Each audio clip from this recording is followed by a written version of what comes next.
생각하는 거죠. 젊은 시절에 제가 인도에서 좀 있었는데, 그 아시람에서 조금 이제 힌두 그 사상하고 불교 사상에 대해서 좀 공부를 한 적이 있어요. 그때 아시람에 들어갈 때 앞에 딱 쓰는 문구가 행복에 이르는 6훈 6가지 그 교훈을 적어놨더라고요. 행복에 이르는 6훈이다. 사람 행복하게 사는 방법의 6가지 요체라고 적어놓은 건데, 맨 첫 번째가 뭐냐면, 첫째가 이미 지나간 일은 생각하지 마라.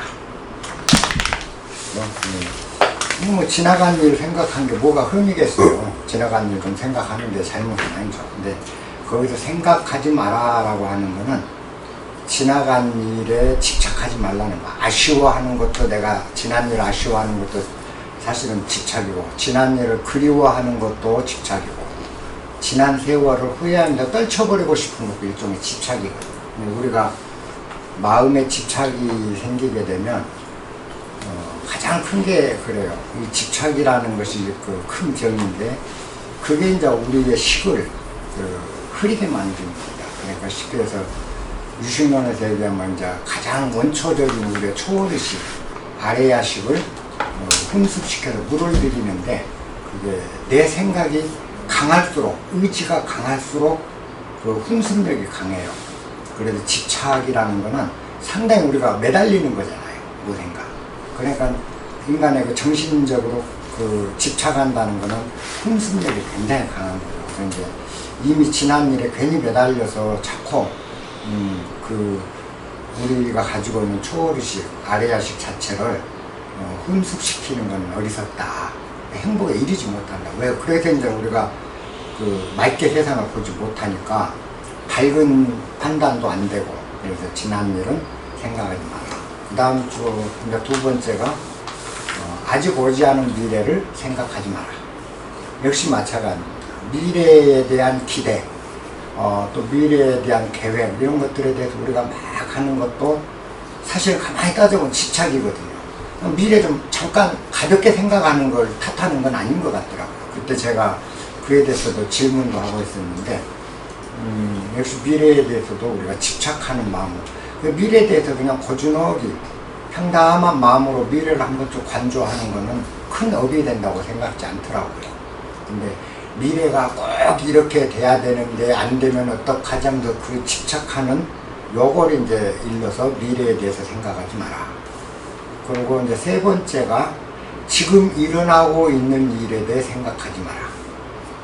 우리는 현재를 살라 그러니까, 지금을 살라니까 지금 이 자리에서 일어난 일, 요것에도 우리는 집착하기가 쉬워요. 근데 사실 지금 일어나고 있는 일도 가장 맑게 보는 방법은 어떤 집착이나 자기 하는 마음이 없이 평담한 마음으로 담담하게 관조할 때 가장 현명한 판단이 나오고 가장 훌륭한 대처법이 나온다. 그래서 지금 일어나는 일도 생각하지 말라. 이게 세 번째. 근데 네 번째는 뭐냐? 아무것도 조작하고 조작하고 조정하고 만들게 하지 마라. 이게 자연 흐름대로 그냥 가게 둬야 되는데, 이거를 자꾸 인위적으로 틀어놓으려고 우리는 습성적으로 그러죠. 근데 우리가 틀어놓는 만큼 이 우주 전체는 내가 틀어놓은 것만큼 어긋난다. 그게 그 인도인들 가르치는, 힌두에서 가르치는, 내가 그만큼 뭘 틀어놓고 만들어 놓을 만큼 세상은 어긋나기 쉽다. 그래서 무엇이든지 조작하고 조정하고 억지로 이렇게 이루려 하지 마라. 근데 그 다섯 번째는 쉬고, 지금 당장 쉬고 또 쉬어라. 그러니까 우리 인생에 쉼이 없어요. 아침부터 저녁까지. 그리고 일주일 내내. 그러면서 이제 나중에는 뭐냐, 저녁 잠자리에 들 때까지도 머리가 쉬어지질 않아요. 생각이 계속. 그러니까 너무 우리가 혹사를 당하는 거죠. 근데 한 번쯤 쉬어라. 지금 당장 이 자리에 쉬어라. 네, 이거고 이제 마지막으로 하는 게 무엇이든 무슨 일이든 무슨 일이든 그 일을 바라볼 때 기대치를 없애요. 내가 기대치가 없어지면 그 결과가 어떻게 오든 달게 받을 수가 있는데 내가 어떤 기대를 갖고 있으면 내가 기대한 대로 결과가 안 나오면 서글퍼지기 시작해. 행복해질 수가 없다는 거예요. 그게 참 저는 오랫동안 그 마음에 두고 살았는데 지금도 이제 가끔 그 기제를 한 번씩 이렇게 새겨봅니다. 새겨보면 그래야 되겠구나. 조금씩 내가 또 집착하고 이렇게 살다 보니까 그러더라고요. 어떤 일을 하려면 애착이 생겨요. 집착이 생기고 그러면 점점 더 생겨. 그러면 이제 그때 한 번씩 그런 문구를 떠올리면서 내가 또 무언가에 들어붙어 있구나. 들어붙지 않아야 되는데 보통 그렇게 지냅니다. 여러분들이 세상을 하시면서 좀 당담하게 그렇게 보시면 좋을 것 같아요. 이제 신신명 첫 기제를 들어가 봅시다. 지도는 무난이다. 유혐 간택하라. 도에 이르는 것은 어려움이 없다. 어려움이 없으니 유혐 간택하라. 오직 혐오해라. 그건 멀리하라는 겁니다. 오직 멀리하라. 간택하는 것을 멀리하라. 그 다음 기절이 단막층의 통연 명매. 다만 사랑하고 미워하지만 않으면 그런 마음만 없으면 통연이 명백하리라. 보통 밑이 축 빠진 것처럼 확연하게 드러난다라는 게 이제 통연, 명백 뭐 이렇게 얘기해요. 통연이란 건 완벽하게 명백, 분명해진다. 우리가 이제 간택과 증애, 사랑하고 미워하는 것. 근데 증애도 이게 문제가 되는 게요. 증애가 바로 착입니다. 사랑하는 것도 애착이고요. 미워하는 것도 착이에요. 그래서 이 착을 없애야 된다. 이게 이제 이 두 가지 개념인데, 제일 어려운 게 간택 문제예요. 사실 증애도 사랑하고 미워하는 것도 하나의 간택이거든요. 내 안의 간택인데, 우리가 이제 간택심이라는 게 뭐냐, 요걸 한번 알아야 돼요. 그 간택하는 마음이라는 게 정확히 뭘 의미하는지를 알아야 된다. 보통 이제 간택심 하면 두 가지를 놓고 선택하는 행위로 보통 얘기합니다. 근데 부처님이 말씀하신 간택심은 외물에 대한 간택은 그렇게 강조하신 게 아니에요. 외물을, 문제는 내 안에서 일어나는 시비선악, 이 간택을 조심하는 겁니다. 내 내면의 간택심. 왜냐하면은 결국 간택을 한다라는 거는 이거냐 저거냐라고 저울질하는 마음이거든요. 이래야 할까 저래야 할까. 그리고 잣대질하는 행위가 간택심입니다. 그러니까 우리가 쉽게 얘기하면 우리 안에 세워진 분별 잣대, 분별의 잣대, 사물을 분별하는 잣대를 간택심이라고 해요. 그래서 우리는 그 잣대를 가지고 매사 잽니다. 근데 간택하지 말라. 지난 시간에 잠깐 했는데 이게 참 어려운 문제예요. 간택하지 말라 하는 순간 간택 안 해야지 라고 또 안 하는 간택을 해버리고 또 선택을 해요. 그래서 우리가 간택을 벗어나기가 너무 어려운 거다. 근데 간택하지 말라. 이거는 모든 스님네들이나 성인들이 간택하지 마라 간택하지 마라 하는데 정작 우리가 살면서 간택을 안 하려고 아무리 노력해도 이게 살 수가 없는 거예요. 간택을 안 하고. 그렇잖아요. 그렇게 되니까 도대체 할 수 없는 걸 왜 하라고 하냐. 이 불가능한 걸 어떤 선택도 하지 말고 다 놔보라. 다 놓고 살 수가 있겠는가를 우리가 생각해 보거든요. 이건 아닌데. 자꾸 이제 고개가 갸우뚱거려져요. 그래서 이제 제가 진 시간에 화두로 말씀드린 게 아무리 간택해도 간택하지 않는 경지가 있다. 그거는 여러분들이 스스로 찾아내야 되는 것이지 논리나 설명으로 그걸 도달하기는 참 어렵다. 그러니까 내가 실증적인 어떤 체험이 탁 나한테 오게 되면 정말 나는 간택 없이 살 수 있구나. 이게 되면 이제는 간택이 오고 이 문제가 사라져 버린다는 겁니다. 그래서 이 간택을 우리가 단어적으로만 이해를 해가지고는 간택심이 여러분들이나 저나 몸에서 떨어져 나가지를 않는다는 걸 일단 전제를 하셔야 돼요. 자, 우리 안에 잣대는 왜 생길까요? 우리 안에 잣대. 그런 간택을, 저울질한 저울이나 잣대가 항상 이렇게 재고 이런 잣대. 이 잣대가 우리 안에 이게 만들어진 거는 뭐냐, 잣대라는 걸 가만히 생각해보면 자기 마음이 옳다고 믿는 것을 잣대로 삼는 거예요. 내 마음이 옳다라고 내가 믿는 것, 내 마음이 옳다고 믿는 것을 잣대로 삼는 거예요. 그러니까 결국 잣대는 내 마음이 옳다고 생각하는 거라는 거죠. 그게 잣대가 되는 거예요. 그래서 내 마음이 옳다고 생각한 걸 가지고 이제 잣대질을 하는 게 되죠. 그러니까 우리가 이제 그 잣대를 신뢰하는 게 아니고, 내가 잣대질하고 잣대를 믿고 잣대를 신뢰하고 잣대가 옳아서 우리가 하는 게 아니고, 내 마음에 대한 믿음이 바로 잣대가 돼 있기 때문에 포기가 안 되는 거예요. 잣대질 안 하려고. 그게 안 되는 거예요. 내 마음. 그래서 이제 그 잣대질 안 하게 하기 위해서 우리가 흔히 하는 게 안 살림, 내 내면의 살림, 뭐 마음 밝히기, 마음 공부, 뭐 수행, 뭐 참선 별의별 얘기로 이제 마음 밝히기를 한다고 얘기를 합니다. 근데 내 자신의 마음이 옳다고 믿기 때문에 이제 잣대가 포기가 안 되는 거죠. 그건 뭐냐, 인간이 그만큼 자기 마음에 대한 믿음이 크다는 뜻이에요. 그죠? 자기 마음에 대한 믿음이 굉장히 큰 거예요. 그래서 포기가 안 돼요. 그만큼 내 마음에 대한 확신성이 없다는 얘기입니다. 자, 그런데 이제 그 상황에서도 가만히 들여다보면 내가 잣대를 정말 못 놓는 원인이 있어요. 그 두 가지입니다. 우리가 내 마음 안에 들어와 있는 잣대를 못 놓는 원인은 딱 두 개예요. 하나, 무지.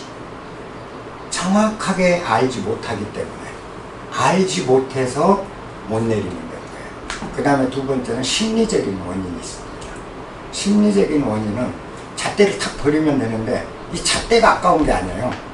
사실은 내 자신 마음에 대한 믿음이 무너지는 것에 대한 그 공허감, 그 두려움을, 자기 마음에 대한, 잣대가 마음이거든요. 그 마음이 사라져버린다는 것에 대한 두려움, 요게 심리적 요인으로 내가 잣대를 버리는 행위를 막고 있어요. 그러니까 우리가 잣대를 버려야 되는 거 뭐냐, 심리적으로는 이게 참 간택 안 하고 그래야 돼 하는데도 안 되는 거 뭐냐, 심리적으로 잣대가 무너지면 내 마음이 붕괴돼 버리는 거예요. 왜? 잣대 자체는 내가 옳다고 믿는 것이 잣대가 되기 때문에 내 마음이 붕괴, 인간은 그거 못 견디는 겁니다. 그런데 이제 정확히 알면, 정확히 안다, 아까 무지라고 했죠. 이제 불교에서 무명이라고 그러죠. 무명, 원초적인 무지입니다. 정확하게 진실이 무엇인지, 진리가 무엇인지, 참이 무엇인지, 내가 무엇인지, 이거를 정확히 알게 되면 노라 마라 할 것이 없이 이 잣대가 내려져 버려요. 그러니까 우리가 방아차게라, 방아차게라, 한 수 내리고, 그죠? 방아착 한 수 내리고, 퇴일보, 뒤로 한 발 물러서라. 그러면 당하시면 당장 마음이 편안해진다. 다 알아요. 그잖아요. 근데도 이게 안 되는 원인은 아까 그 무지, 우리가 정확히 모른다는 겁니다. 이제 여러분들이 공부하셔야 될 건 그거예요. 정확히 아는 것. 이 무지라는 건 항상 착각이거든요. 무지 자체가 착각. 우리가 전도몽상에 항상 휩쓸려 있다. 언제나 우리는 착각 속에 산다. 우리는 보통 내 마음은 내가 제일 잘한다 그래요. 그죠? 내 마음은 내가 잘 안다. 야, 무슨 소리야, 내 마음은 내가 잘 알아. 자신있게들 얘기해요. 내 마음은 내가 잘 안다. 요게 착각이라는 겁니다.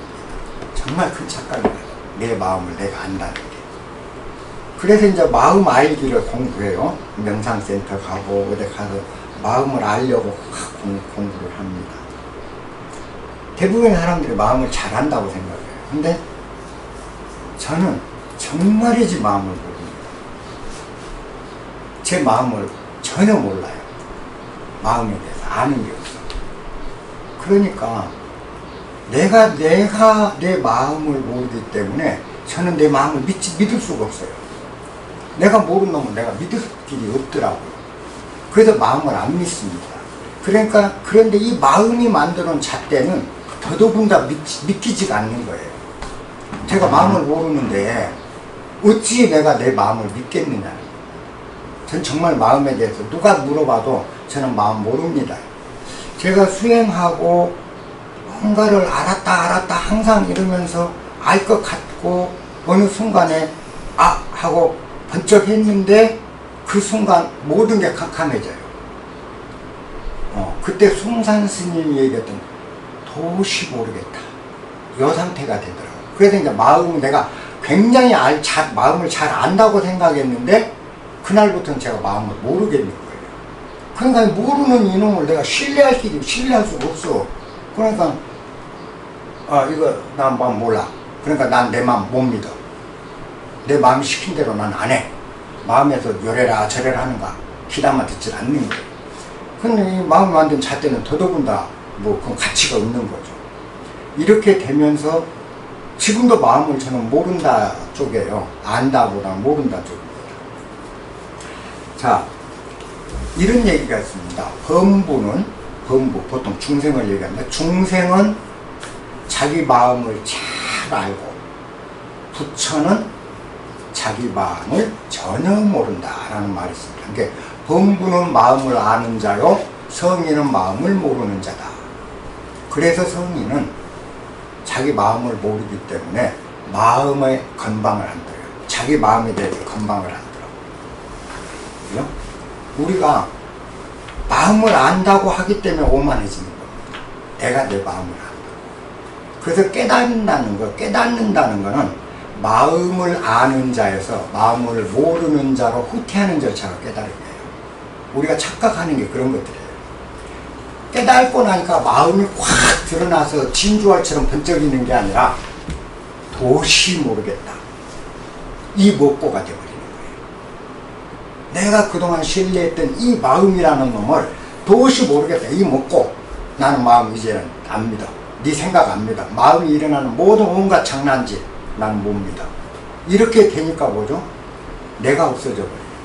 이게 무아가 되는 비결은 내가 마음을 아는 자에서 마음을 모르는 자로 후퇴하는 순간 완벽한 무아가 일어나. 내가 사라져 버리는 거예요. 마음이 있으면 내가 생겨요. 근데 마음을 모른다는 거는 내가 나도 모르는 거예요. 그런데 모르는 나를 위해서 내가 무엇을 할 것인가. 그러니까 이제 간택이 없어지는 거예요. 간택. 그냥 맡기는 거예요. 모든 거. 다 그냥 세상에 맡겨줘도 아무 탈이 없어요. 그때 제가 그렇게 하면서 실증적으로 그렇게 맡겨보니까 안 죽고 살아요. 그 마음이 굉장히 편안해져요. 그때 유마경의 유마거사가 하신 말씀, 중생이 아프니 내가 아프다. 이 얘기가 그렇게 와닿더라고요. 그게 뭔 소리냐. 저 밖에 있는 저 나무, 내가 나를 살리게 하는 건 내가 나를 살리는 게 아니고 내 의지와는 전혀 관계없어요. 내가 살아가는 거. 내가 살고 싶다고 사는 게 아니더라고요. 나를 살리는 거는 저 뒤에 있는 곡식이고 저 나무고 공기고 숲이고 햇볕이고 비, 땅, 이것들이 나를 살게 했는데 나는 그전에는 내가 나를 살리고 있다고 생각을 착각을 했더라고요. 그러니까 그때부터 뭐냐, 저것들이 소중해져. 저 나무가 병들면 내가 병들어요. 내가 아파. 유마가사가 중생이 병이 드니 내가 병든다라는 게 이 뜻이었구나 하는 걸 그때 다 알게 됐다. 네. 저것들이 내 삶의 생명의 원천이고 저것들이 나의 주인이었는데 나는 내가 저것들을 주인으로 알고 저것들을 거느리려고 하는 오만방자했다. 이게 내 젊은 시절의 전체적인 삶의 모습, 참 부끄러운 모습이었어요. 그러다가 이제는 저것들로 인해서 내가 사는 걸 아니까 이 내 밖에 있는 모든 것들이 나를 살리는 존재고 실제 나는 그것들의 힘으로 이렇게 살아있는 거예요. 그러니까 신세만 지고 있는 거죠. 항상. 그러니까 고맙죠. 햇볕에도 고맙고 비한테도 고맙고 불도 고맙고 흙도 고맙고 이 감사함이 마음에 들어온다. 요게 이제 세상을 아름답게 보기 시작해요. 다툼이 사라져요. 싸울 일이 없어지는 거죠.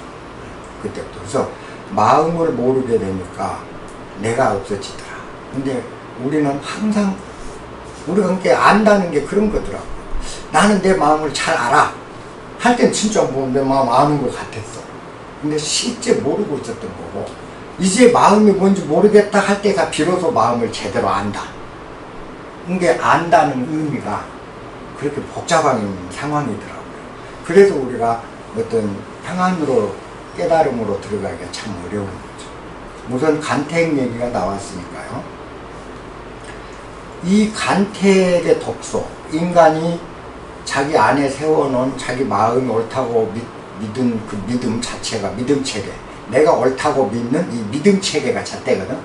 이 믿음 체계가 얼마나 위험하고 얼마나 우리 삶을 파괴하는지, 이거는 동서양 종교를 불문하고 똑같은 내용으로 이걸 경고를 합니다. 첫째, 기독교에서도 간택 문제는 예수님이 정말 그 신랄하게 얘기를 해요. 너희가 심판하는 대로 하나님이 너희를 심판하리라. 그리고 네가 잣대질하는 대로 하나님이 너를 잣대질할 거야. 네, 이 간택은 네가 하는 만큼 결국 네가 잣대질을 당한다는 얘기. 간택을 한 만큼 너는 간택당하는 삶을 살 수밖에 없고 평온으로 하느님 나라에 들어갈 길이 없다. 이게 네가 심판하는 대로 하나님이 너를 심판한다. 신도 나를 심판해 버린다는 거죠. 내가 남을 심판하면, 내가 다른 것을 잣대질하면. 우리가 남을 심판하는 것만 심판이 아니거든요. 이 방을 보면서 이 방이 어딘가 물이 툭 떨어져요. 그러면 당장 우리 머리에서는 심판을 합니다. 비렁 굴러온 방하고 심판을 해요. 바로 심판해요. 이렇게 우리는 매달 그렇게 해요.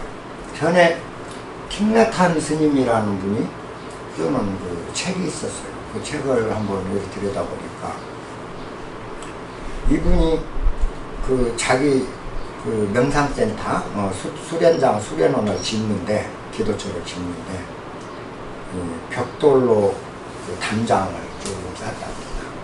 자기 제자들하고 담장을 다 쌌어요. 뺑 눌러서. 쌌는데, 다 쌌다, 이제 다 쌓아놓고 이렇게 보니까 2장을 잘못 싼 거예요. 그러니까 2장이 삐뚤하게 튀어나와갖고 영 보기 싫어. 그래서 제가, 야, 이거 담 잘못 쌌다. 잘못 쌌다, 담. 이랬는데, 이렇게 얘기를 하다가 흠칫 자기가 반성을 했다. 뭐냐. 잘못 싼 게 아니라 너무나 잘 쌌는데, 잘못 쌌다고 얘기를 했다는 거예요. 왜? 그 담장에 쌓기 위해서 벽돌 5,000장가량을 쌌는데, 5,000장에 4,998장이 잘 싸졌어. 단 2장 잘못 싸진 거야. 이게 잘못 싸진 거냐. 잘 싸진 거야. 그래서 자기가 흠칫 놀래서 제자들한테 미안하다. 정말 잘 쌌다. 정말 아름답게 쌌다. 우리 단다. 그죠? 똑같은 사안을, 그죠? 그게 분별입니다. 똑같은 사안을 어떻게 볼 것인가. 이게 분별심의 문제예요. 그리고 우리가 아침에 자다가 일어나기 싫을 때 일어날까 말까 하는 게 지금 간택의 기로거든요. 그죠? 더 자고 싶어. 근데 출근해야 돼. 조금만 더 자. 일어나야 돼. 이게 안에서 싸우는 상쟁을 하죠, 서로. 요게 이제 간택의 기로입니다. 그런데요, 간택이라는 문제는 얼마나 쉽게 해결되냐. 그냥 뻘떡 일어나 보면 간택이 사라져버려요. 그죠? 그리고 아니면 퍼질러 잡으려야 돼요. 그런 간책이 문제예요. 근데 이건 자면서도 걱정하느라고 제대로 잠도 못 자고 또 일어나면서도 일어나기 싫은 것 때문에 제대로 기분 좋게 일어나도 못하는, 이게 이제 간택이 오는 병폐인 거죠. 부처님이 그 사라사무소 밑에서 계속 그 고행을 하시다가, 명상을 하시다가 어느 날 새벽에 별이 반짝반짝 하는 거예요. 별이 반짝반짝 하니까 별을 딱 보는 순간 이제 화련대오 하셨다. 거기도 부처님은 성도가 된 거예요. 성도일이죠. 아침 새벽 별빛을 보고 모든 것을 다 깨달으신 거예요. 별빛에서 뭘 느꼈는가? 이게 이제 화두라는 거죠. 그러면 부처님이 별빛을 보고 화련대오했다. 그죠? 그러면 무엇 때문에 화련대오했을까를 우리가 생각해야 돼요. 근데 그 상황에 똑같은 체험은 아니래도 유사한 체험을 한 분들은 그게 뭘 의미한다라는 걸 압니다. 별빛을 보고 뭘 이 사람이 느꼈는지를 부처가. 그건 뭐냐, 별 반짝반짝한 걸 부처님이 딱 보는 순간 거기에 별이 있는 게 아니고 내가 있는 거예요. 우리는 이게 주-객이 논하져 있습니다. 주-객이 항상 내가 주고 저쪽에 객이 이렇게 주와 객으로 논하져 있어요. 그런데 참의 세계에는 그거 실증적으로 체험이 돼버리면 나와 너가 없어지니까 분별이다 간택이라는 게 완벽하게 사라져요. 그 다음엔 아무리 분별해도 분별함이 없는 게 되는 거죠. 부처님 별빛을 보는 순간 거기 별이 있는가, 거기 내가 있는 거예요. 그게 우리가 도가 뭡니까? 법이 뭡니까? 그러니까 뚜렷게 잣나무다. 그러면 저 잣나무가 어째서 부처지? 어째서 도지? 아무리 연구해봐야 안 됩니다. 거기서 잣나무를 딱 가리킬 때 잣나무를 보면서 거기서 나를 봐버려야 돼. 요게 견성이라는 절차입니다. 깨달음의 절차. 그렇게 나를 보게 되면 나와 잣나무가 둘이 아님을 알아요. 아까 제가 얘기했죠. 내가 사는 건 저것들이 나를 살죠. 그게 됐을 때 비로소 우리한테 분별이라는 게 완벽하게 내려지는 겁니다. 그러니까 여러분들 지금 분별을 놓으려고 하지 마시고요. 분별하시면서 사세요. 편안해야 돼. 일단 분별하시면서 사시되, 문제는 이렇게 분별하고 하는 것들이 착으로 번지면 곤란하다. 요것만 머릿속에 담으시는 게 훨씬 현명합니다. 자, 이 분별의 독에 대해서 그리스 로마, 거기는 다신론이죠. 그리스 로마 신화는 옛날 수많은 신비였죠. 기독교는 일신론이고요. 다신론 기독교 로마 신화에도 간택의 위험을 지적해 놓은 게 있어요. 그게 뭐냐면 로마 신화에 테세우스라는 영웅이 있어요. 그 테세우스 편을 보면 그 히랍 강가에 프로크롭스라는 괴물이 살았는데, 이게 쇳덩어리로 쇠붙이로 침대 하나를 만들어 놓고 오가는 사람들마다 붙잡아다가 침대에 딱 눕혀서 침대보다 키가 작으면 늘려서 죽이고, 침대보다 키가 크면 잘라서 죽이고, 네, 이렇게 해서 이제 죽이는 괴물이 있었어요. 이 괴물, 이 프로크로테스를 이제 거기서 맨날 행인들 모든 사람들 다 죽이는 거예요. 그러다가 테세우스가 거기를 지나가는데 역시 테세우스를 잡아갑니다. 테세우스 보고 침대에 누라고 그래요. 테세우스가 침대에 이렇게 다 눈척하다가 발로 확 걷어차면서 그 프로크로테스를 붙들어서 침대에다 딱 묶어놓고 그놈이 했던 그대로 침대 키어가 안 맞는 다음부터 딱 잘라서 죽입니다. 요 로마 신화가 상징하는 게 뭐냐면 바로 간택의 문제를 경고하는 거죠. 자, 우리 자체가 바로 그 프로크로테스라는 괴물입니다. 우리가 다 그 괴물이에요. 그래갖고 내 안에 딱 침대 하나 만들어 놓고 오는 생각, 가는 생각, 오는 이는 가는 이는 다 잡아다가 여기다 놓고 맞네, 안 맞네, 크네, 작네, 옳으네, 그르네 하고 전부 잣대지로 칼질하고 있어요. 우리가 그 프로크로테스하고 뭐가 다르냐는 거죠. 그런데 이렇게 잣대질한 결말은 뭐냐? 똑같은 방법으로 테세우스한테 잡혀서 잘려 죽었다. 그건 우리가 잣대질하는 그 행위가 바로 나의 영혼을 죽이고 나의 깨달음을 상실케 하고 내가 밝은 길로 못 가게 하는 원흉이 된다. 나를 죽이는 일을 하고 있는 거예요. 우리가 잣대질하는 게 남한테 꼭 잣대 들이대는 거. 그죠? 이 잣대 들이대기 시작하면 항상 내로남불이야. 내가 하면 로맨스고 남이 하면 전부 불륜이야. 내로남불이에요. 이 잣대질이 결국은 자기 자신을 죽이고 사회를 죽이는 일이 된다. 그래서 로마 신화의 프로크로테스도 최종 글말은 똑같은 방법으로 잘려 죽는 걸로 편집이 그렇게 글이 써지는 건 뭐냐? 우리한테 경고하는 거죠. 네가 잣대질 하는 것만 예수 말 그대로예요. 네가 심판하는 그대로 하나님이 너를 심판한다는 얘기. 그게 우리가 이 잣대질이라는 건 참 조심해야 됩니다. 그러면 이제 우리가 무엇을 어떻게 이제 마음 공부를 해나가냐. 아까 마음을 안다 해서 실제 마음을 모른다고 할 때, 그 다음에 깨달음은 지고무상한 게 아닙니다.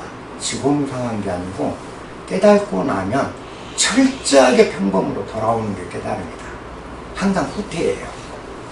여기서 뭔가를 쭉 갔는데 그 간다면 다시 내려버린다. 그럼 제가 부처님 그 화엄경이나 이런 경전할 때 삼회 그 설법하는 거 얘기도 땅에 사시다가 하늘 저 공중에서 설법할 때 다시 땅으로 결국 땅으로 내려앉는 절차가 깨달음이지 깨달음이 대단한 건 아니라 우리가 다 실제로는 여러분들이 깨달아져 있는데 여러분 스스로가 깨달았다고 생각을 못해요. 근데 깨달음이라는 거는 내가 본래부터 이런 사람이었구나, 본래부터 깨달아져 있었구나 하는 걸 아는 절차예요. 깨달음이 있는 게 아니라 내가 본래부터 그랬던 거예요. 그래서 안 깨달아진 이유가 바로 그거예요. 이미 깨달았는데 자꾸 깨달으려고 그러니까 안 되는 거예요.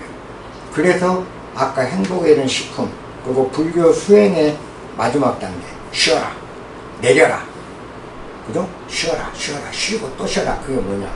하지 말라는 거예요. 왜?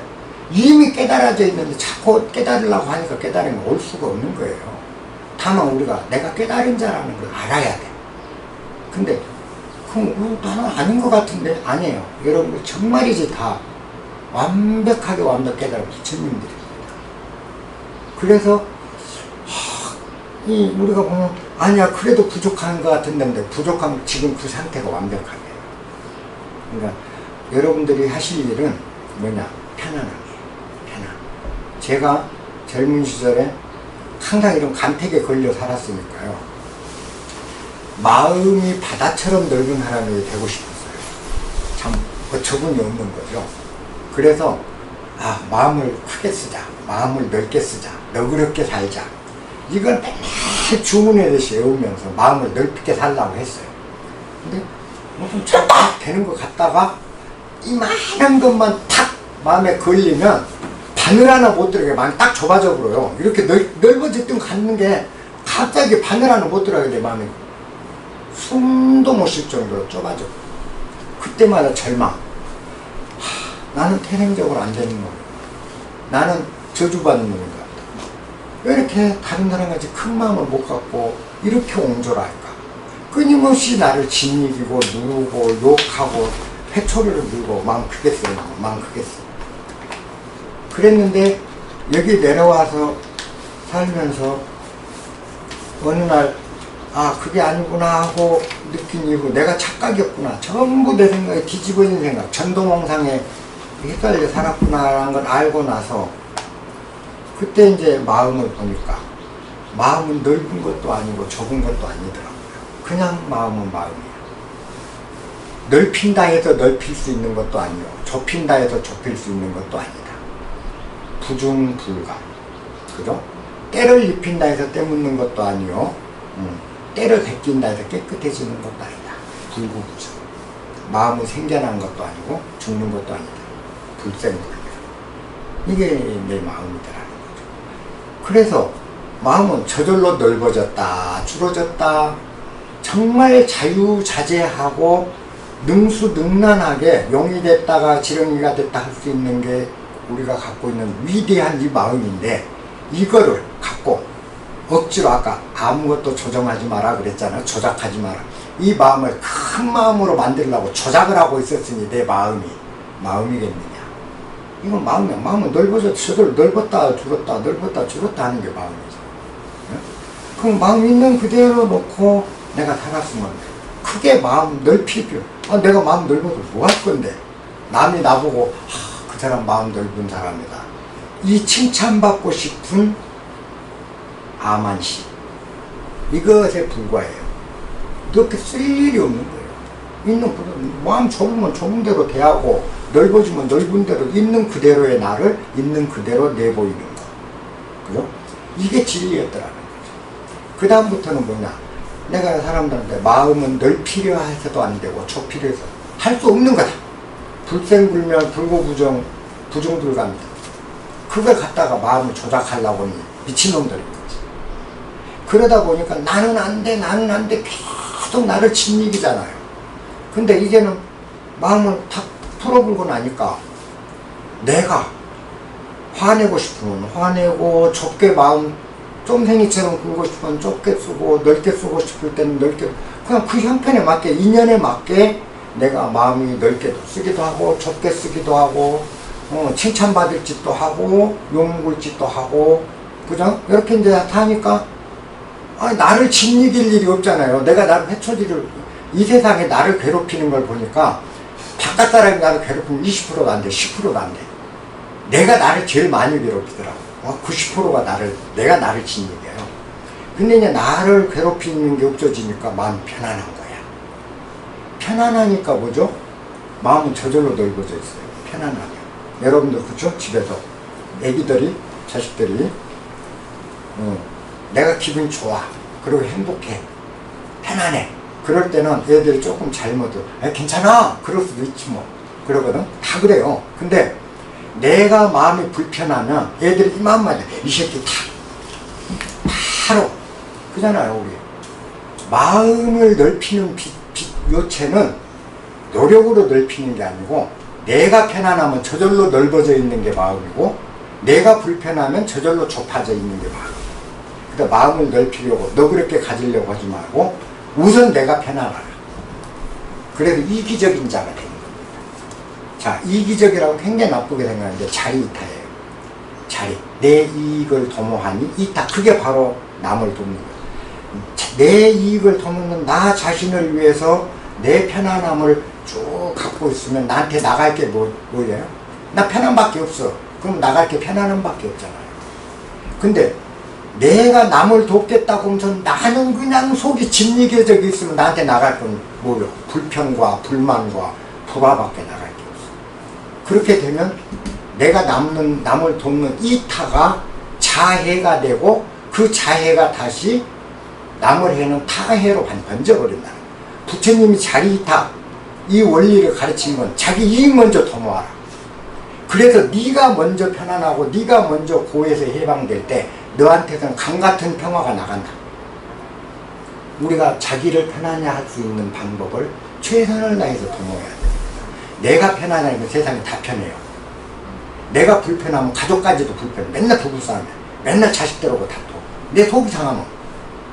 근데 내가 속이 편안해져 버리면 싸울 일이 없어요. 그렇다면 우리가 해야 될 일이 뭐냐는 거죠. 세상 뭔 일을 제껴놓고라도 제일 먼저 해야 될 일이 내가 편안하는 일을 고색을 해야 돼요. 그때부터 초기에는 이기적이라고 욕도 먹을 수도 있습니다. 근데 결국 궁극적으로 나한테 나가는 게, 그렇게 해서 내 안에 평온이 확보되면 평온밖에 나가는 거였어요. 그 기독교에서 강같은 은혜가 나한테서 퍼져나가는 거죠. 우리 착각입니다. 이타 하면서 남 돕는다고 자기 죽이는 일을 하는 거, 이거 착각이에요. 그게 아니고 부처님이 분명히 가르친 건 자리 이타였지, 이타 자리라고 하질 않았어요. 남을 돕고 네 이익을 하라고 하지 않고 자리 이타다 그러니까. 이거를 지금 잘못 전달되고 있어요.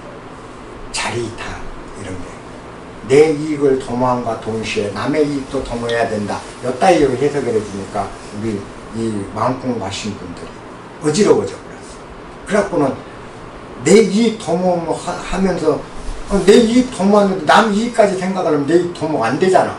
그러니까 갈등이요, 분열이요, 내 안에서는 심각한 이 부딪힘이 생기는 시작합니다. 우리가 가장 소중한 게 뭐죠? 부처님께서 뭐라고 하셨죠? 태어나자 천상천하 유아독자. 이 천상과 천하에, 이 세상에서 오직 나 홀로 독존한다. 나 하나에. 이 위대한 나를 버리고 남을 구하려고 하지 말고 나부터 구하라.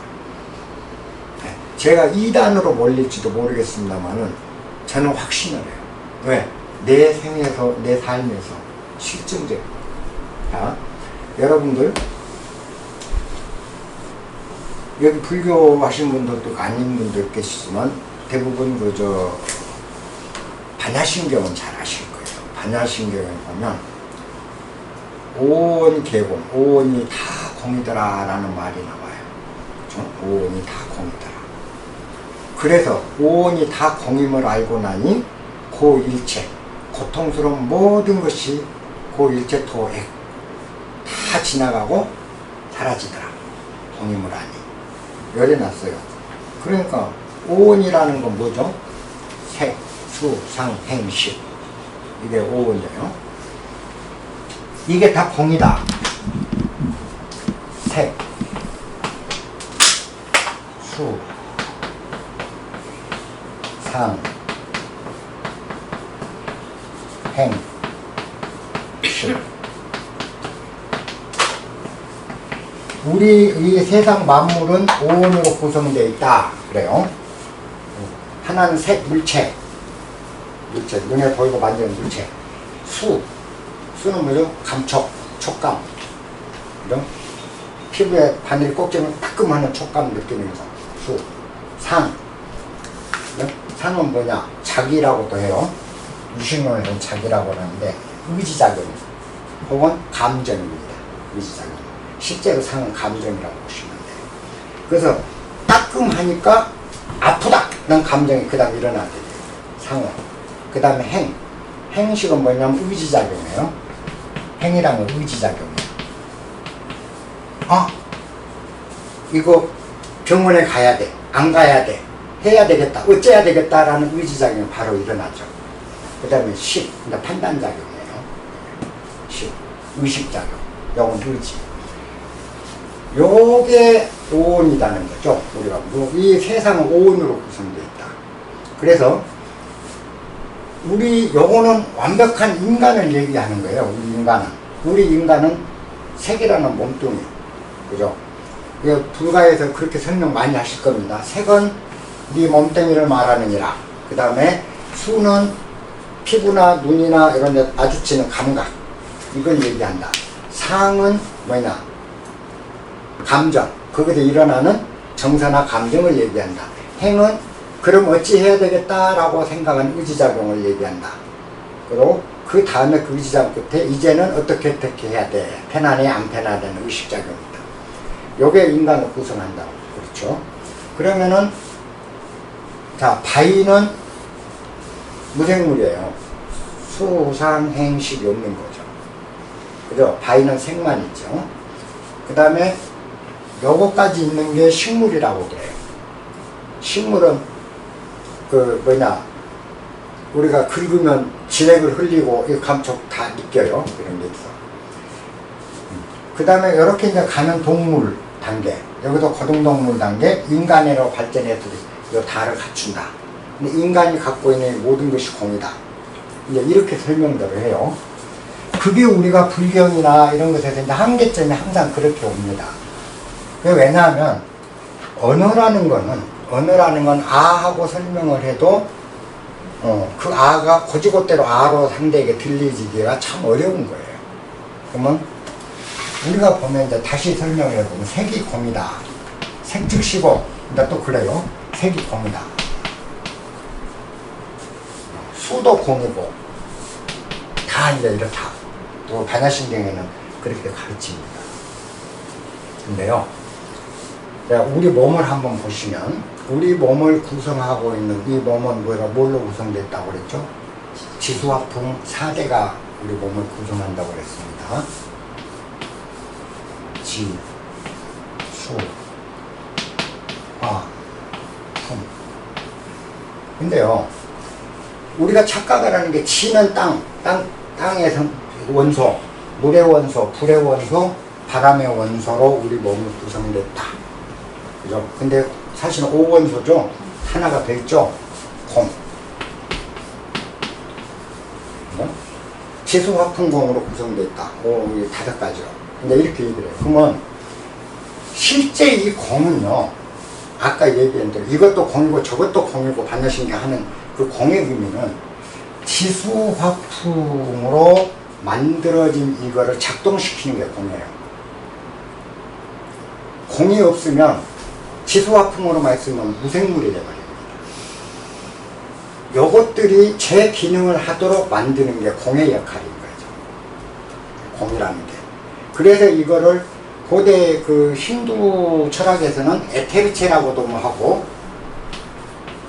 에테르체라고도 하고, 아스트랄체라고도 하고, 막 별소리 다 해요. 어쨌든, 우리의 몸을 구성한 요것들을 작동하게 하는 무엇이 공이다. 그래서 요것이 뭐냐? 요게 불입니다. 요놈이 붙인 거예요. 요게 다른 말로 심이, 마음. 우리가 얘기하는 마음이라, 마음이고 부처다 할 때 이게 마음이라는 게 이렇게 되는 거예요. 그리고 기독교에서 말하면 하나님인데, 요것만 있어도 안 돼. 하나님의 영이 깃들어야 된다고 했잖아. 하나님의 영이 공인 거예요. 요 문제를 잘 이제 보시면은, 여기서 말하는 땅이라는 거, 흙은, 지수화풍은 진짜 흙을 가리키는 게 아니고 상징적인 표현이에요. 흙으로 상징이 뭐냐? 몸에 이 딱딱하게 만져질 딱딱한 부분, 딱딱하고 거치고 하는 이 부분을 흙에 상징한 거예요, 그냥. 성질상으로 흙에 상징했을 뿐이지 흙으로 됐다는 뜻은 아닙니다. 수도 마찬가지죠. 우리 몸에 있는 피, 혈액, 그죠? 그 다음 땀, 이런 것들이 수의 형태를 띄었기 때문에 수로 한 것이지 꼭 물이라는 뜻은 아니라는 걸 아셔야 돼요. 화기는 몸의 온기를 얘기하고, 또 이 풍은 우리 숨결, 숨 쉬는 걸 풍이 이제 해당된다.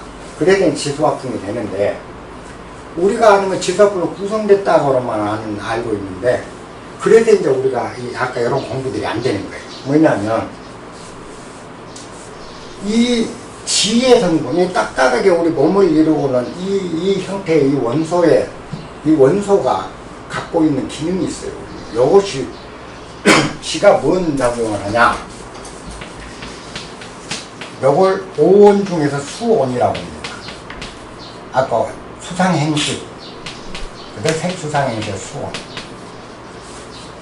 이 땅의 성질을 가진 것이, 우리 몸에 땅의 성질을 가진 것이 우리의 감각기관, 눈, 귀, 코, 촉각. 이 촉각의 집합체라는 뜻이에요. 이 수온이라는 건. 그러니까 오온이 다 공하더라는 게 촉각의 집합체가 다 공이다. 그래서 항상 우리는 촉감을 느끼고 나면 다시 공으로 돌아가요. 그래서 다음 촉감을 느낄 수. 가시가 한번 딱 찔렸는데 공으로 안 돌아가면 촉감이 공이 안 되면 어떻게 돼요? 가시가 다른 게 찔러도 찔린 줄 몰라볼 거 아니에요. 언제나 제자리로 돌아. 우리가 마늘 냄새 맡고 난 뒤에는 바로 공이 코가 돌아가 주기 때문에 그 다음에 사과 냄새도 맡을 수 있는 거고 똥 냄새도 맡을 수 있는 거죠. 언제나 공으로 갑니다. 이 촉각 수온은. 자, 요 지의 성분을 이루고 우리 몸을 이루는 지의 원소 성분이 이 촉각을 관장하는 기관이에요. 촉각을 다 관장해. 요것에서 나오는 게 우리들은 그 번뇌가 뭐가 나오냐? 요게 이기적 욕망. 그 다음에 아만심. 나 잘남. 내가 잘났다는 아만심. 이걸 만들어내요.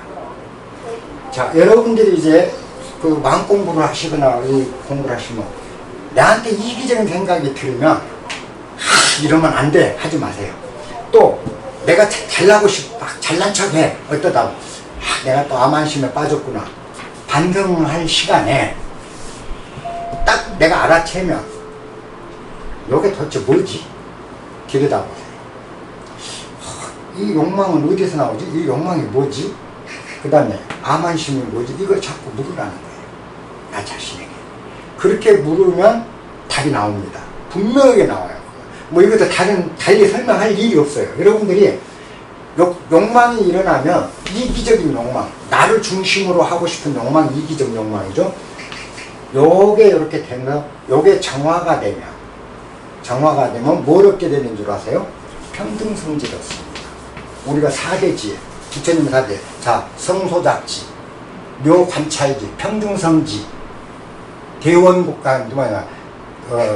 대원경지, 부처에 이르는 마지막 그 네 가지 대지혜를 얻는데, 내 이기적 욕망이 뭔지를 정확히 깨닫게 되면 그 다음에 그게 사라지게 돼요. 사라진 순간 여러분들 나온 겁니다. 이 세상 만물을 똑같이 보고 나를 중심으로 보는 게 아니죠. 평등하게 보고 모든 거 화합을 내는 정말 아름다운 세상을 만들어요. 그래서 평등성지가 지혜가 바로 일어납니다. 이 지혜라는 거는 공부를 해서 나오는 건 아니에요. 그 평등성지가 됩니다. 자, 이 지혜 기운이 평등성지를 이루게 되고, 요 평등성지를 이루면 여러분들이 딱 죽으면 숨이 딱 끊어져요. 그리고 숨이 끊어진 지 이틀째 되는 날. 3일째 날입니다. 3일째 보광열애께서 여러분을 마중할 거예요. 감호가시기.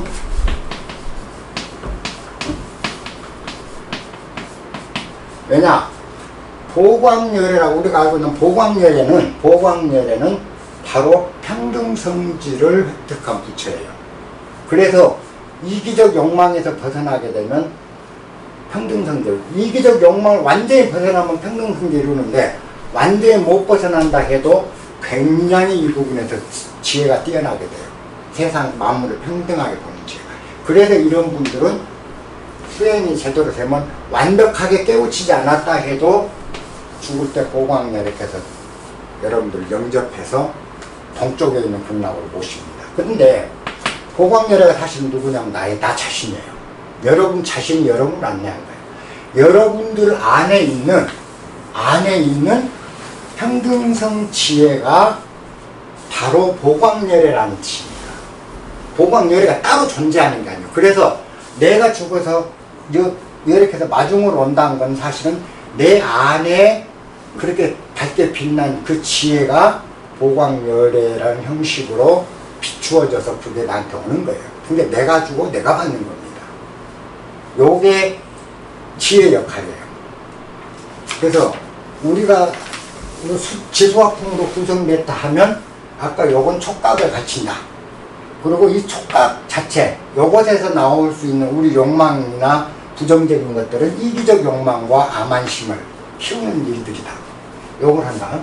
자, 수는 물. 우리가 알고 있는 물기운이라는 원소. 요것은 우리 몸에서 어떤 작용을 하냐. 요게 식원입니다. 의식을 관장해요. 생각하고, 추리하고, 기억하고 하는 것들이죠. 요게 식원이에요. 오온 중에. 자, 식원은 무엇의 집합? 의식의 집합체입니다. 요건 촉각의 집합체면 식원은 의식의 집합체예요. 요것이 우리 안에서 무슨 번뇌를 만드느냐. 이 식원이 분노, 탐진치, 진. 우리 분노가 다른 데서 온 게 아니에요. 우리가 갖고 있는, 우리가 가지고 있는 지수화풍 중에 수에 해당되는 요 기운이고, 바로 의식의 집합체인 요것에서 분노가 나오는 거예요. 분노는 어디서 나온지를 알아야 분노를 다스리거든. 그래서 분노가, 내가 화가 일어나면 화를, 제가 그랬죠. 화가 날 때는 화를 내지도 말고, 참지도 말고, 폭발하지도 말고, 그죠? 그 화를 그대로 받아들이라. 그러니까 내지도 않고 참지도 않고 그대로 있는 그대로 화를 받아들이는 경지가 뭐죠? 그게 여러분들이 찾아야 될 일이에요. 화도 안 낸다. 근다고 참는 것도 아니다. 꽉꽉 누르는 게 아니라는 거죠. 그게 뭐지 하면서 화를 들여다보면 화가 공이라는 걸 알게 돼요. 실체가 없어 사실은. 그냥 감정 덩어리들이 어쨌든 웅웅을 하면서 만들어진 것일 뿐이지 지나가면 아무것도 아닌 것들이 화예요. 이렇게 화를 들여다볼 줄 알게 되면 여기서 이제 화를 내가 다스릴 수 있게 될 때 여러분들이 얻게 되는 지혜가 대원광지예요. 큰 거울과 같이 밝은 대원 경지입니다. 거울이요. 이 대원 경지는 부처님 중에서 누구시게요? 금강열애입니다. 우리가 금강달타, 금강열애가 대원 경지 부처님. 그래서 여러분들이 분노를 잘, 내 안에 일어나는 분노를 잘 이렇게 들여다보면서 분노란 놈이 뭐지? 해서 내가 화를 자유자재로 다스릴 수 있고 통제할 수 있는 경지까지 가면 여러분들 뭐냐 대원경지라고 해서 요 빛이 가장 큽니다. 우리가 본 지혜 중에서 4대 지혜 중에서 제일 큰 지혜가 대원, 분노에서 나옵니다. 그래서 우리가 서유기를 보면 손오공이 성질 겁나게 잘 부린 놈이에요. 이 서유기가 대원경지를 이룹니다. 나중에 보면 서유기 책이 그냥 소설이 아니에요. 불경책입니다. 서유기. 그 삼장법사 서유기에 나오는 손오공 저팔계 또 그 사오정 그죠? 여기 뭐야 탐진치잖아요. 탐욕스러운 돼지 한 놈, 성질 잘 내는 그 손오공이 한 놈, 그 다음에 어디서 그 어리숙한 그 사오정이 하나, 그걸 수행자가 자기 마음을 밝히려는 수행자가 삼장법사인 거죠. 그죠? 수행자가 그 탐진치라는 내 안에 있는 이 번뇌, 3번뇌를 거느리고 사천으로 간다라는 거는 불도를 깨우쳐서 부처가 된다는 이야기인 거거든. 그 대원경지가 바로 그 손오공을 깨추는 게 그거예요. 차 잘 낸 놈. 그래서 요게 됐을 때 요거는 뭐냐? 금강산다. 그래서 요거는 여러분들이 죽으면 첫째 날이에요. 죽는 첫째 날 금강열애가 영접을 합니다. 이거 거짓말이 아니에요. 실제입니다. 실제로 그래요. 근데 그 역시 그 금강열애 역시 누구냐? 내 안에 빛이라는 거예요.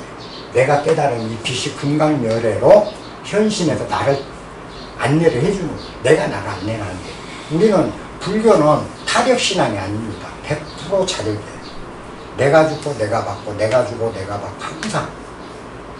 자, 그 다음에 화. 불 끼우는 그럼 뭐냐면 이 불 끼우는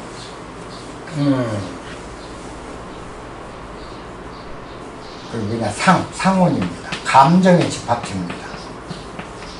슬프고 기쁘고 희노애락, 그죠? 상원. 근데 요놈이 우리한테 일어나게 만드는 것들이 뭐냐? 상원이. 희노애락을 일으키는 이 상원이 우리한테 그 무언 부정적인 그 번뇌를 일으키냐? 요게 집착. 아까 집착 조심하라고 그랬죠? 뭐에 집착하는 마음하고 육체적 욕망이에요. 아까 이거는 치는 이비적 욕망, 자기를 중심으로, 요건 육체, 성욕, 식욕, 옷 좋은 거 입고 싶은 거, 그냥 몸 편하고 싶은 거, 이런 육체적 욕망. 요게 수행을 맞거든요. 그래서 내가 편안해지고 싶고, 그냥 막 성욕이 발동하고 할 때는 그 성욕을 잘 보고, 식욕이 너무 난 막 식탐이 많으면 식탐을 잘 들여다봐요. 그렇게 해서 그걸 내가 극복해서 완벽하게 통제할 수 있도록 성숙될 때 우리한테 오는 지혜가 뭐냐? 묘관찰지. 감히 이제 제가 얘기하는데 저 역시도 요 많은 4대 이것 중에서 얻은 게 겨우 묘관찰지 하나예요. 겨우 이제 육체적 욕망을 이겨낸 거예요. 그럼 묘관찰지라는 건 뭐냐? 묘하다 묘자죠. 관찰, 사물을 보고 이해하고 습득하는 지혜인 거죠. 묘관찰. 그래서 지금까지 봤던 걸 전혀 다른 시각으로 보기 시작하는 거예요. 관찰 결과가 달라져요. 이게 묘관찰지는 어느 사람은 육체적 욕망 제어할 줄 알고 자기 집착을 없애면 나오고. 근데 이게 얻으면 이제 다음 단계로 저절로 지가 노력 안 해도 가요. 저도 지금 가고 있으니까. 실제로 그렇게 가게 돼요. 그래서 제가 어떻게 경전을 다 알겠어요. 경전 무슨 기억력 천재도 아니고, 그리고 기억력 굉장히 나쁘거든. 근데 성경이든 뭐 이런 게 뭐야, 과거에 한 번이라도 들었던 것들은 다 기억이 나는 거예요. 그게 옛날에는 하나도 기억이 안 났는데 내가 필요할 때 항상 안에서 나도 모르게 나와. 기억들이. 그래서 그때서 안 거예요. 아, 묘관찰지가 싹이 텄구나. 이렇게 한 것이지 제가 무슨 천재도 아니고 공부를 지독하게 한 것도 아니라는 거죠. 그래서 이렇게 이제 이런 것들이 하나씩 극복될 때마다 이와 같은 게 일어납니다. 그리고 요게 일어났을 때는 이제 여러분들 죽으면 4일째 날 아미타불, 무량수불이라고도 하고 무량광불이라고 하고 아미타불이 현현을 해요. 그리고 실제 요 관찰지를 얻게 되면 아미타불은 자주 보게 돼요. 꿈에서도 자주 뵙게 되고, 왜? 나하고 속성이 같다는 겁니다. 육체적 욕망을 이긴 자거든. 그래서 아미타불은 왜 무량수불이라고 하냐? 무량한 생명을 준다. 모든 중생, 모든 생명들에게 무량한 생명력을 공급한 자라는 뜻에서 무량수불이고, 무량한 광명을 모든 중생에게 베푼다는 뜻에서 무량광불이에요. 그러니까 아미타불 따로 있고 무량광불, 무량수불 따로 있는 게 아니에요.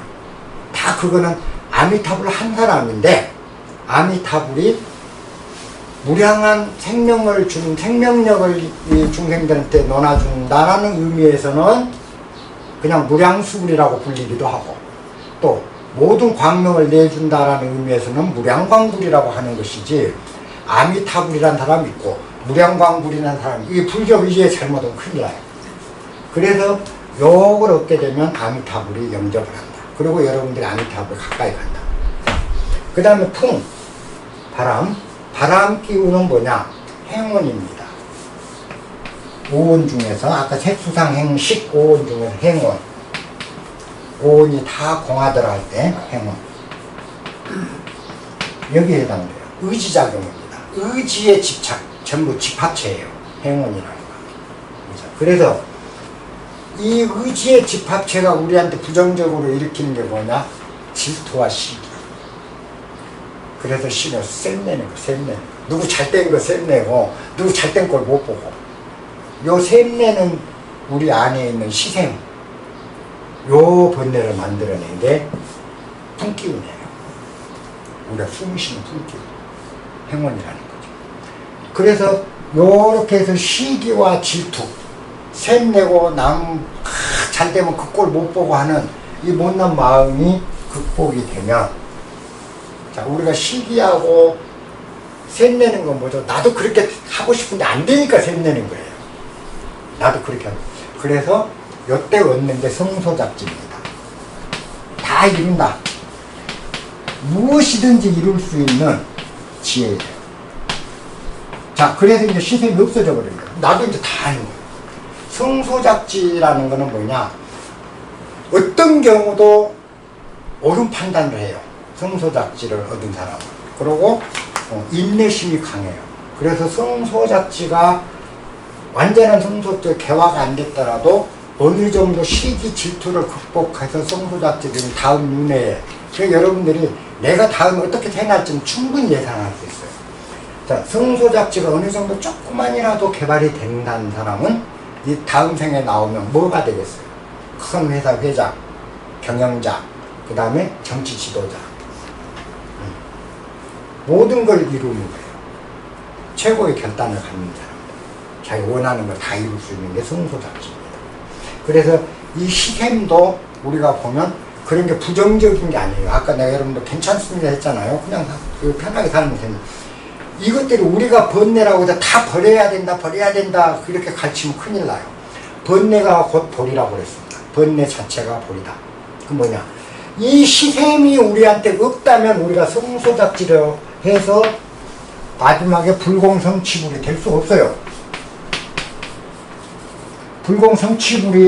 불공성취열애가 되는 거는, 될 수 있는 길은 내 안에 시샘이 있기 때문에 가능한 거예요.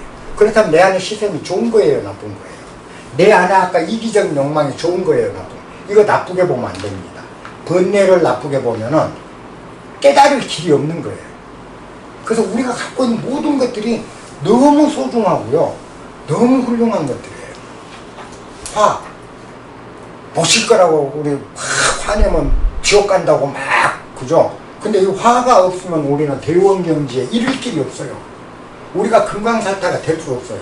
그래서 이 4대 지혜를 한 몸에 갖게 되면 그게 뭐냐? 비로소 우리가 비로자나 부릅니다. 비로자나. 그러니까 최고의 완성자 부처님 되는 거야. 진짜 부처님 되는 거야. 그가. 이때가. 이 4대 지혜가 갖춰져요. 이 4대 지혜는 무엇에서 나온다? 내 안에 내가 그동안에 이걸 없애버려야 돼. 죽여버려야 돼. 내버려야 돼. 내려버려야 돼 하고 했던 이기적 욕망, 집착, 육체적 욕망, 화내는 마음, 그죠? 암환심, 시기 질투, 이렇게 우리가 못 쉴 것을 하고 봤던 것이 사실은 부처를 이루는 씨앗이라는 겁니다. 왜 간택하지 말아야 되는가? 바로 그거예요. 함부로 간택에다가는 여러분들이 부처를 이루기 그러면 몇 급을 돌아도 이 번뇌를 버리고는 보리를 얻을 길이 없어요. 그래서 간택이 무엇이 선이고 무엇이 악인가예요. 그 강의 때 간택 강의 나올 때 제가 그랬죠. 방 안에서 청소할 때 나온 쓰레기 이 먼지를 보면서 이거 악인데 화단해 줬더니 바로 거름이 돼서 선이 되잖아요. 이 우리가 못 쉴 거라고 내한테 있는 나쁜 거라고 우리가 제거할 대상으로 봤던 원수덩어리 같은 이 못남, 주눅듦, 시기, 질투, 그죠? 또 암환심, 잘난 척하는 이 모든 것들을 부정적으로 보았던 것들이 사실인즉 찬란한 광명의 씨앗들이라는 겁니다. 그래서 이걸 버리기보다는 자꾸 들여다봐야 돼. 이놈이 도대체 뭐고 이놈이 몰고 하면서 자꾸 이 화라는 게 뭐지? 이건 왜 날까? 하면 그 화를 연구하는 마음이 시작돼야 된다. 그리고 내가 욕망이 막 욕심이 막 생기면 아이고 또 욕심 부렸네. 아이고 얘 지옥 가려고. 이렇게 자기 주박는 건 어리석음이에요. 그런 욕망이 일어날 때는 그 욕망, 이 욕망은 어디서 비롯된 거지? 이게 왜 일어났지? 이게 뭘까? 어째서 이런 게 또 생길까? 하면서 그 욕망의 실체를 알려고 노력해 보는 것. 이 과정이 바로 욕망을 극복하는 과정이에요. 그게 내가 한 번 욕망을 들여다보면 한 번 욕망을 이기적 욕망을 들여다보면 이기적 욕망 한 번 들여다본 만큼 평등성지가 한 단계 올라가고 있다는 증거입니다. 요게 수행이에요. 수행 절대 어려운 거 아닙니다. 여러분들이 이 원리를 모르고 아무리 치수화풍 맨날 인간은 치수화풍 이루어졌어. 누구라도 그 얘기 근데 어쩌다는 거야. 이 치수화풍을 알 때는 요걸 알게 돼요. 요게 나중에 이제 계속 연결돼 나가요. 아까 그래서 요렇게 되면서 이제 이 자체가 뭐죠? 온 개공, 온이 다 공이더라. 알고 보니까 욕망도 결국은 공이다 라는 걸 알게 되는 거예요. 그러니까 이제 욕망에 빠질 일이 없어. 헛것이니까, 공이니까, 그죠? 항상 제자리니까. 욕망을 아무리 부져봐요 항상 제자리예요. 거지 그 동양 그릇이라고 그러죠. 욕망은 동양 그릇이다. 채워도 항상 부족한 게 동양 그릇이거든. 욕망은 채워도 부족해요. 왜? 근본적으로 그 자체가 공이에요. 그래서 아무리 채워도 채워질 길이 없는 게 욕망이에요. 또 분노. 왜 화를 내고 지랄을 해도 계속 피어요. 채워질 길이 없는 동양 그릇입니다. 다. 이 욕망들이. 우리 정말 하찮은 것들에 목숨 걸고 지키고 있거든요. 그래서 결국은 궁극에는 뭐가 됐죠? 버리기 위해서 벌잖아요. 죽을 때 다 버리려고 뒤져라고 벌고 있잖아요. 버리기 위해서 지식을 쌓는다고요. 죽을 때 다 내버리고 가려고 배우고 공부하고 지식 쌓는 이 어처구니 없는 짓을 하고 있는 거예요. 공임을 모르니까. 그래서 이런 절차를 하나씩 발박하다 보면 여러분들이 아까 간택, 이 간택을 내면 이 경전을 갖고 애우고 주문에다 간택하지 말자 하고 살아보세요. 간택이 안 되는가. 그래도 간택 될 수밖에. 왜? 간택하지 말자 하면 이미 간택했잖아요. 부처님이 아까 그 사라상수 성도회 때 아침에 새벽 별빛을 보고 깨우치시는데 그 무렵에 막 이제 부처님이 깨달음을 얻기 직전에 마구니들이 부처님을 습격하잖아요. 마구니들이 이제 그래서 그 마왕이 그 마군 군대를 1만 명을 데리고 와서 부처님 앉아 계시는데 화를 그러면은 부처님이 거기서 화를 쏘면 피하면 이것도 간택이에요. 그죠? 안 피하고 맞겠다라고 앉아있어도 간택. 이미 부처님 거기서 간택이 걸린 거예요. 간택. 피해도 간택이고 안 피해도 간택. 그때 부처님은 뭘 하셨나? 그랬는데 부처님은 뭘 했냐? 피한 것도 안 피한 것도 아니에요. 그냥 관찰을 했어요. 바라본 거죠. 그걸 그냥 그게 담담하게 바라만 본 거예요. 예? 바라봤더니 그 화살들이 탁 꺼내 부처님 앞에서 꽃피가 돼서 탁 떨어지는 거예요. 전부 꽃으로 변하면 떨어져. 그러니까 마왕이 도저히 부처님 이길 길이 없잖아요. 그러니까 이제 자기 세 딸을 예쁜 미녀로 해서 옷을 하나랑 묶고 부처님 앞에서 아주 요염하게 춤을 춰. 그러면 부처님을 유혹하는 거죠. 색으로. 자, 그러면 단막증에 걸려. 이 여자들을 내치면 증이요. 안으면 애. 이거 단막증이하라 통연맹백하라. 단막증에 걸려. 부처님. 첫 번째 간택이 걸렸고 두 번째 단막증에 걸려. 그때 부처님 여자를 안을 수도 없고 멀리 할 수도 없고 그죠? 이때 부처님의 택한 길이 무엇이었는가 하는 거예요. 우리가 간택을 하지 않는다는 의미가 거기서 유추가 되는 거예요. 부처님은 바라보셨잖아요. 여자를 아는 것도 아니고 멀리한 것도 아니고 그냥 바라보는 거예요. 욕망을 멀리하는 것도 아니고 그죠? 욕망을 제어하는 것도 아니고 자기 욕망을 자기가 즉시 관조해 보는 거. 요게 욕망을 정화해서 평등성지로 바꾸는 요체예요. 불가에서 이런 거 안 가르칩니다. 왜 안 가르치냐? 몰라. 근본적으로 그 도리를 몰라요. 이게 변환되는 도리라. 스님네들이 좀 더 공부를 하셨으면 참 좋겠다. 근데 이거 글 공부가 아니고 당신이 직접 체험을 해야 된다. 그래야 이 도리가 나와요. 그렇지 않고는 이 도리가 나올 길이 없어요. 왜? 경전에도 책에도 안 써졌거든. 근데 우리가 이제 내가 아까 비유를 들어도 부처님 그때 어땠을까? 얘하면 여러분들이 욕망을 어떻게 제어해야 될지, 화를 어떻게 다스려야 할지 이런 것들을 알 수가 있는 거예요. 그게 힘든 겁니다. 경전을 읽는다는 거는 바로 그런 걸 보는 것이지 경전에 뭐 어떻게 해라 저렇게 해라 이거 아무 짝에도 쓸모없는 거예요. 경전을 읽는다는 건 그겁니다. 예를 들어서 이거를 여러분들이 보고 간택식 못 빼려면 간단하거든요. 이걸 분필을 하지 말고 이걸 각자 이름은 뭐라고 한다면 대봐라. 이게 뭐냐면 분필이라고 하지 말고 이게 뭔지요. 이 얘기를 해보라. 그죠? 아득해지거든요. 여기 정답이에요. 아득해야 되는 거예요.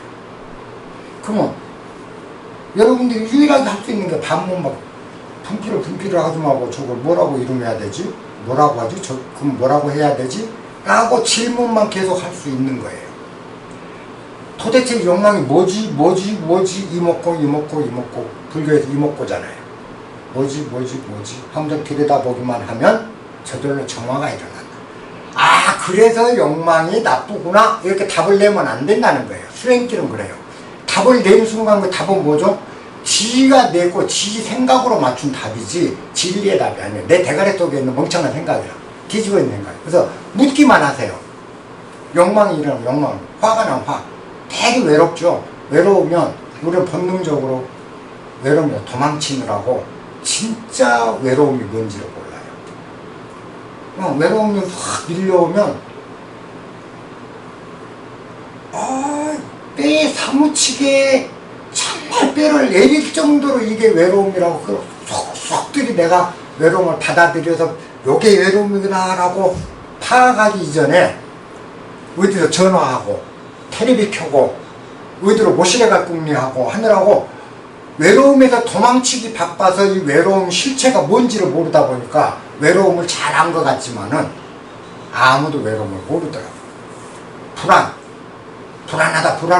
불안하면 무엇부터 해? 서성거려. 그러고 뭘 막 먹어. 꼭 어디 나가버려. 모시래 가.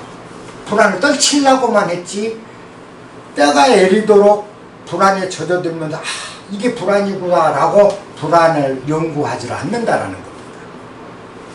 그렇게 연구를 하고 도대체 네가 뭐냐 하고 묻기만 하고 있으면 저절로 답은 나온다. 그게 화두요, 그게 수행거예요. 그렇게만 되면 드디어 내가 한 번 물을 때 나의 평등성지가 또는 나의 대원경지가 나의 요 관찰지가 한 번 물을 때 한 번 물은 만큼 올라가고 있다는 걸 잊으시면 안 돼요. 쉬워요, 수행은. 이렇게 가면서 요게 업이 쌓여야 과도 커진다. 그죠? 법이 커야 과도 크잖아. 그렇게 나를 묻고 하면 내 지혜가 하나 쌓이다 보면 어느 단계에서 커다란 지혜덩어리로 변해있는 나를 봐요. 그때 비록 내가 언제 이렇게 됐지? 내가 본래부터 이랬었는데 이랬구나. 그때 아는 거예요.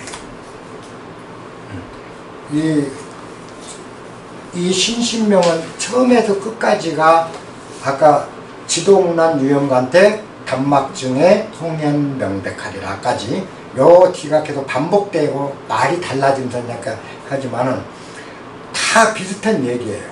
그 뒤에 뭐 역득현전 진리가 눈앞에 나타나기를 바라거든 막존수냐 거슬림과 따름을 두지 마라.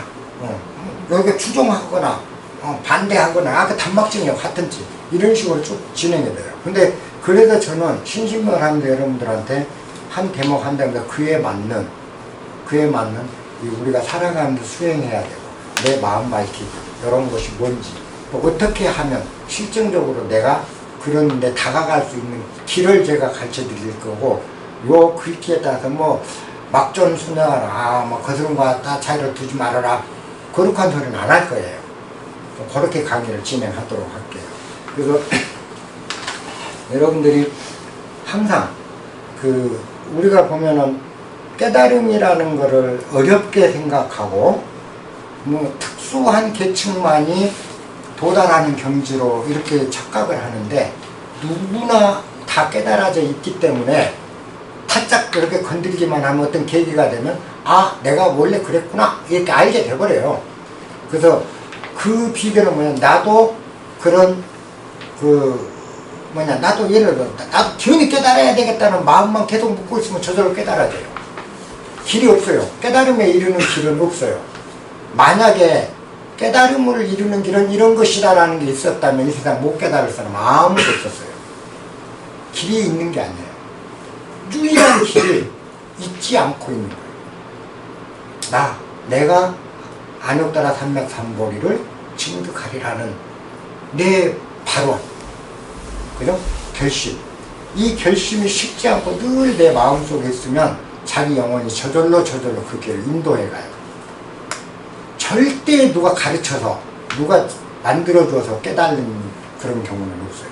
자기 영혼이 스스로를 안내해서 자기가 자기 깨달음을 얻는 것이고 누가 깨우쳐줄 수 있는 성질의 것이야.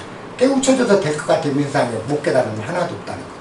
깨달음의 길이 분명히 존재한다면 이 세상에 못 가르칠 사람 하나도 없었어요. 길도 없고 없어요. 그 유일한 길, 부처님부터 시작해서 계속 제시해놓은 유일한 길이 뭐냐? 발심즉 도리 그랬거든. 그래 금강경에 보면 그런 말이 있습니다. 선남자 선녀이나 여러분 선남자 선녀이나 선남자 선녀이니 발안욕따라 삼맥삼보리 안욕따라 삼맥삼보리는 무상정등각 깨달음이란 뜻입니다. 깨달을겠다라는 마음을 발하면 즉 보살이다. 그게 바로 보살이다. 그건 뭐냐? 내가 깨닫겠다고 마음먹는 순간 이미 선남자 선여자에서 보디사투바가 되는 거예요. 그건 뭐냐? 이미 깨달음의 길이 들어간 거예요. 그 완전한 깨달음 아란이죠. 근데 그 보살은 깨달음의 최종적인 깨달음에 이르도록 하는 깨달은 중생이란 뜻이 보살이거든. 그래서 이미 거의 부처에 버금갈 정도로 십지보살로 깨달아져 있는 상태가 된다. 그건 내가 그렇게 하겠다고 마음 먹는 순간이 바로 금강예득을 가르치고 있는데도 아무도 그걸 생각을 안 해. 아, 나도 해봐야 되겠다라고 마음먹는 순간 이미 보살인 걸. 우리는 항상 선남자, 선여인 취급을 받고 있다는 겁니다. 그래서 여러분들이 부처님이 제시한 건 거짓말이 아니다. 깨닫겠다는 마음을 굳게 먹고 잊지 않는 것이 길이지, 어떻게 이렇게 해야 깨달아지고 저렇게 해야 깨달아지는 게 아니다. 그렇게 내가 마음 먹고 있으면, 한시도 그걸 안 잊고 있으면 똥 누다가 똥 떨어진 소리에 턱턱 깰 수 있어요. 길 가다가 발로 기와짜면서 바닥 소리에 아! 하고 바로 깰 수. 하루에도 내가 깨어날 수 있는 기회는 수백 번 수천 번씩 주어집니다. 나 자신에게. 그때 옛날에 몰랐어요. 근데 지금은 알아. 왜? 매일같이 그 기회를 이렇게 이 우주 만물이 보살들이야 다. 저 나무보살, 길보살, 돌보살, 자갈보살들이 수없이 부처님 말씀에 지금 나한테 깨우쳐주고 있는데 내가 알아채지를 못했더라고요. 그걸 몰랐던 거예요. 왜? 일심이 내가 없었어. 아, 내가 깨우쳐서 평온의 길로 가리라. 깨달아서 뭐 잘된 거 하나도 없어요. 깨달으면 좋을 것도 없어. 뭐 하나 좋냐? 편안해. 그래서 평온해지고 고통이 없어지는 경우, 그 단계, 요거요. 그거를 없애려고 깨달은 거죠. 그러니까 이거 외에는 얻을 것도 없어요. 근데 그런 걸 얻을 수 있는 거는 나도 하겠다라는 이 마음에서 물러서지 않으면, 그 다음은 저절로 자갈보살이 돕기도 하고 물보살, 비보살이 어떨 땐 나를 깨우고 하루에 수십 번씩 오는 기회가 탁 포착이 된다는 거예요. 그 순간 아라고 끝나는 거예요. 견성은 단 한순간 찰나간입니다. 1찰나간에 아 해버리면 끝이에요. 더 이상 볼 것이 없어. 여러분 부디 제가 하는 마음 편하게 가지시라. 그러고 마음이 편하게 안 가져질 때도 잘 생각을 해봐요. 내가 남한테 잘하려고 하기 때문에 내 마음이 안 편할 경우가 70, 80%입니다. 근데 남한테 잘할 생각을 버리면 굉장히 편안해지기 시작해요. 근데 우리는 헛된 명예심, 체면심 다 이게 번뇌거든요. 그런 것에 휩싸여서 남한테 잘했다는 소리 듣고 착하다고 평가 듣고 싶고 좋은 사람이라 소리 듣고 이 마음 때문에 내 평안을 희생시키고 있다. 그러다 보니까 내가 고의 삶을 사는 거예요. 근데 남 걱정 이전에 여러분들은 여러분 걱정을 하시면 저는 좋겠어요. 그러면서 나 평온을 보장하고, 그래 평온이 오게 되면 이제 세상을 담담하게 보기 시작하고, 그 담담한 눈이 뭐죠? 그때 가서 아, 욕망이란 뭐지? 담담한 눈으로 욕망을 들여다볼 수 있는 지혜가 생겨. 그렇게 해서 확실하게 내 것을 만들어질 때, 그때가 여러분들이 이른바 각자 아란이 되는 시기예요. 자, 오늘 여기서 마치겠습니다. 감사합니다.